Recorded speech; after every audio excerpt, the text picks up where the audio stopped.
मेरो अनुहार र जसरी म नेपाली भाषा बोलिरहेछु यो हेरेर तपाईहरु यो भिडियोलाई स्किप नगर्नुहोला कि यो त धोती हो, यो त इन्डियन हो, यसले के भन्छ।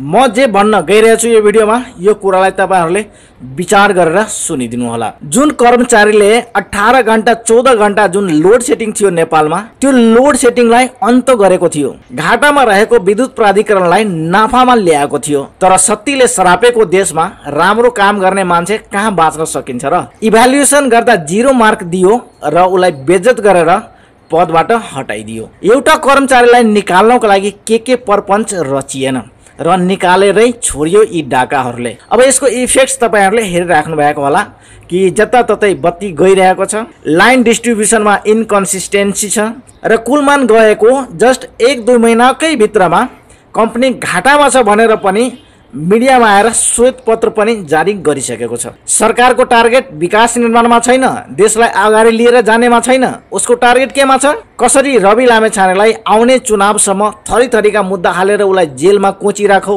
हर्क सम्पाङलाई सताइराखौ, कुलमान जस्ता वीर सपुतलाई परेशान गर्नेमा छ। र यस्ता सरकारले देश विकासको कुरा गरिरहेको छ जुन पत्याउनै गाह्रो छ अहिले नेपाली जनताहरूलाई। मलाई यी सरकारलाई केही भन्नु छैन किनभने यो सरकारको बारेमा मलाई थाहा छ, यो 3 दलको बारेमा मलाई थाहा छ। मलाई भन्नु छ नेपालको जनतालाई कि तपाईहरुको सामुन्नेमा, तपाईहरुको आँखाको सामुन्नेमा तपाईहरुलाई देखिने गरी कुलमान घिसिङलाई, बालेन शाहलाई, हर्क सम्पाङलाई यावत जुन नयाँ युवा पुस्ता छन् उलाई कसरी परेशान गरिरहेको छ र यसको इम्प्याक्ट पनि तपाईहरुको सामुन्नेमा छ। तब पनि तपाईहरु चुप्प लागेर बस्नु भएको छ, यो दुर्भाग्यको कुरो हो।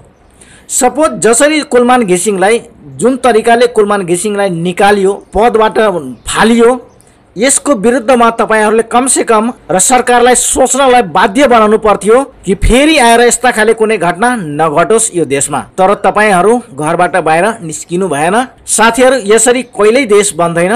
देशलाई बनाउनलाई देशमा भएका जुन जनशक्ति हुन्छन्, जुन गुणस्तरीय जनशक्ति हुन्छन्, जसले देशलाई अगाडि बढाउनलाई केही योगदान दिएको हुन्छन्, तिनीहरूलाई पुरस्कृत गर्नुपर्छ।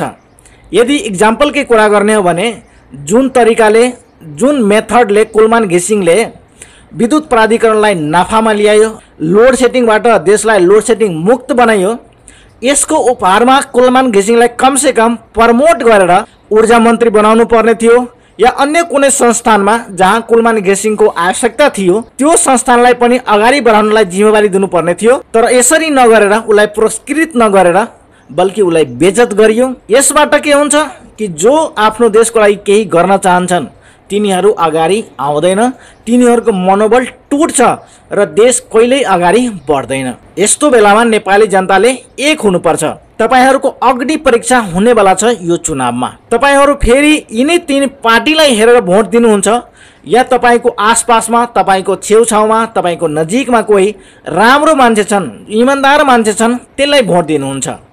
यदि तपाईहरुले राम्रो मान्छेलाई चुनेर यदि सदनमा पठाउनु भयो भने तिनीहरूले राम्रो काम गर्छ।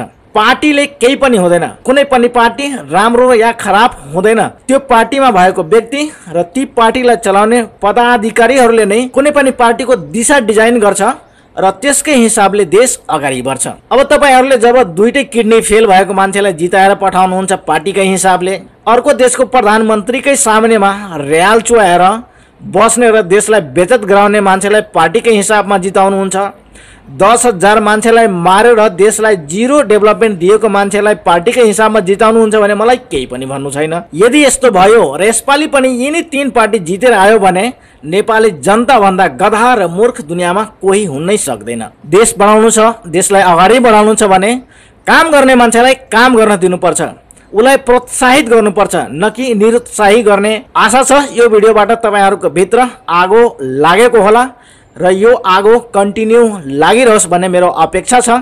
फेरि भेटौँला कुनै अर्को भिडियोमा। तबसम्मको लागि नमस्कार र धन्यवाद।